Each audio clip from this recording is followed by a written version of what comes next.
The chairman of the RNC, Reince Priebus, says he's not worried about a Gary Johnson. People understand that they're not going to throw their vote away when we have an election here that's about the future of America. I just don't see that happening. In fact, I see that it's almost a non-factor, and so I'm not worried about it. With me now, former New Mexico governor, and he was a Republican when he was governor of New Mexico, and now Libertarian candidate for president, Gary Johnson. Governor Johnson, good morning. Chuck, great to be with you. Thank you. Let me ask you this. What are you advocating that you don't think is being advocated by either President Obama or Mitt Romney? Let's not bomb Iran. Let's get out of Afghanistan tomorrow. Bring the troops home. Marriage equality, that it's a constitutionally guaranteed right. End the drug wars. Repeal the Patriot Act. I would have never signed the National Defense Authorization Act.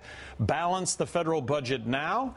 Eliminate income tax, corporate tax, abolish the IRS, and replace all of that with one federal consumption tax, which I think really will create tens of millions of jobs given a zero corporate tax rate environment. Well, you made that very easy.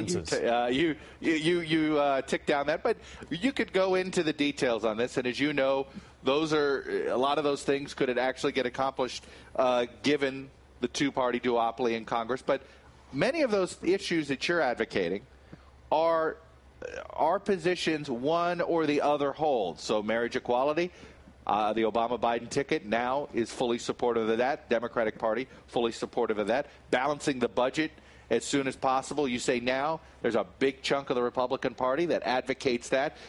A lot of your views are being represented, though just not all in the same party. Is that a fair statement?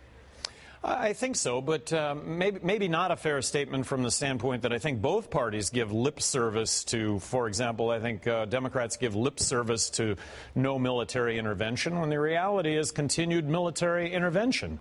Republicans give lip service to a balanced budget, but gee, let's do it in 28 years and let's factor in growth to make that happen. And both parties, they're debating over who's going to spend more money on Medicare when Medicare is a budget buster. We need to engage in mutual sacrifice to save this country, and Medicare is something that has to be cut. It's a benefit that you and I put $30 into and receive a $100 benefit. By extension, we put $30,000 into a benefit that we're receiving a $100,000 benefit. It's not sustainable, as so many things are right now with government. Let me ask you this. Are you comfortable with the fact that you could swing, say, Colorado? When I think about your appeal, Libertarian, particularly in the West, it's always had an outsized appeal versus the East Coast. So let's say in a Colorado, President Obama wins 48-47. You nab 5% of the vote, and we see in our exit polls that 80% of your supporters would have voted Romney had there only been two choices there. You would have cost Mitt Romney the state of Colorado. You comfortable with that? Well, Chuck, actually, 5 states have actually put that to the question. In New Mexico, in Colorado, and in Nevada, I take more votes away from Obama. North Carolina, Michigan, I take more votes away from Romney.